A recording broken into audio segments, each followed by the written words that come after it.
ذلت اور نفرت کی نظر سے دیکھا۔ شہزادہ اس کا قد بھی چھوٹا تھا، اس کے ناظرین ایک شہزادہ کم صورت تھا، اس کا قد بھی چھوٹا تھا، اس کے دوسرے بھائی نہایت خوبصورت اور اچھے ڈیل ڈول کے تھے۔ ایک بار بادشاہ نے بدصورت شہزادے کی طرف ذلت اور نفرت کی نظر سے دیکھا۔ شہزادے نے اپنی ذہانت سے باپ کی نگاہ کو تاڑ لیا اور باپ سے کہا، اے ابا جان، سمجھدار ٹھگنا لمبے بے وقوف سے اچھا ہے۔ ضروری نہیں ہے کہ جو چیز دیکھنے میں بڑی ہے وہ قیمت میں بھی زیادہ ہو۔ دیکھیے ہاتھی کتنا بڑا ہوتا ہے مگر حرام سمجھا جاتا ہے، اور اس کے مقابلے میں بکری کتنی چھوٹی ہوتی ہے مگر اس کا گوشت حلال ہوتا ہے۔ ساری دنیا کے پہاڑوں کے مقابلے میں طور بہت چھوٹا پہاڑ ہے، لیکن اللہ تعالیٰ کے نزدیک اس کی عزت اور مرتبہ بہت زیادہ ہے، کیونکہ حضرت موسیٰ علیہ السلام نے اس پہاڑ پر اللہ کا نور دیکھا تھا۔ کیا آپ نے سنا ہے کہ ایک دبلے پتلے عقل مند نے ایک بار ایک موٹے بیوقوف سے کہا تھا کہ اگر عربی گھوڑا کمزور ہو جائے تب بھی وہ گدھوں سے بھرے ہوئے پورے استنبول سے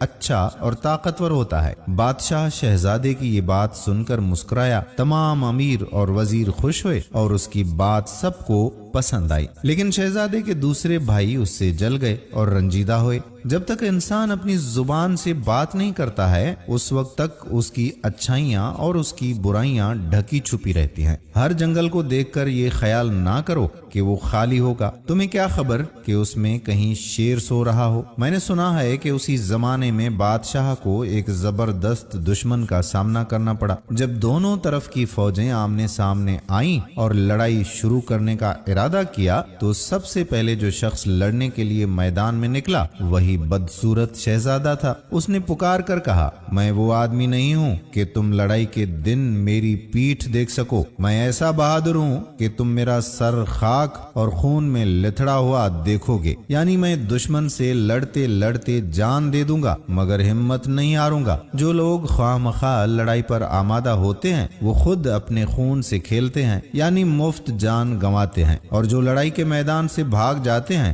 وہ پوری فوج کے خون سے کھیلتے ہیں۔ یہ کہہ کر شہزادے نے دشمن کی فوج پر بہت سخت حملہ کیا اور کئی بڑے بڑے بہادروں کو مار گرایا۔ جب باپ کے سامنے آیا تو آداب بجا لایا اور کہا، اے ابا جان، آپ نے میرے دبلے پتلے کمزور جسم کو ذلت کی نگاہ سے دیکھا اور ہرگز میرے ہنر کی قیمت کو نہ سمجھا۔ آپ کو معلوم ہونا چاہیے کہ پتلی کمر والا گھوڑا لڑائی کے میدان میں کام آتا ہے، آرام اور آسائش میں پلا ہوا موٹا تازہ بیل کام نہیں آتا۔ کہتے ہیں کہ دشمن کی فوج بہت زیادہ تھی اور شہزادے کی طرف سپاہیوں کی تعداد کم تھی۔ کچھ نے بھاگنے کا ارادہ کیا۔ شہزادے نے ان کو للکارا اور کہا کہ اے بہادرو، کوشش کرو اور دشمن کا مقابلہ کرو یا پھر عورتوں کا لباس پہن لو۔ اس کی بات سن کر سپاہیوں کی ہمت بڑھ گئی اور سب دشمن کی فوج پر ٹوٹ پڑے اور اس کو مار بھگایا اور دشمن پر اسی دن فتح حاصل کر لی۔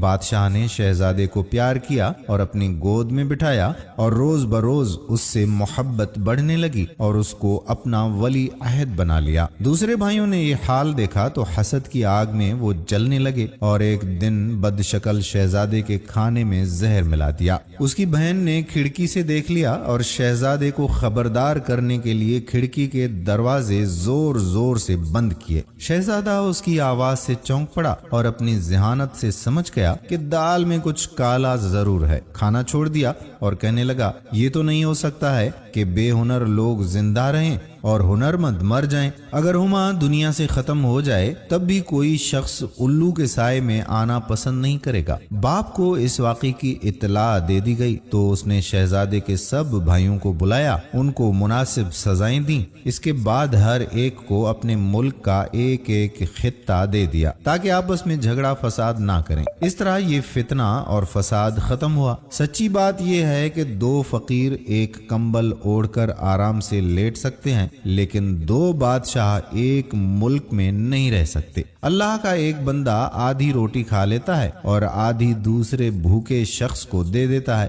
مگر ایک بادشاہ کا یہ حال ہوتا ہے کہ اگر دنیا کے بڑے حصے پر قبضہ کر لے تب بھی اس کو باقی دنیا پر قبضہ کرنے کی فکر سوار رہتی ہے۔ دوستو، یہ انتخاب گلستان سعدی سے لیا گیا جو آپ کی خدمت میں پیش کیا گیا۔ امید بھائی سبسکرائب کرو، لائک کرو، شیئر کرو۔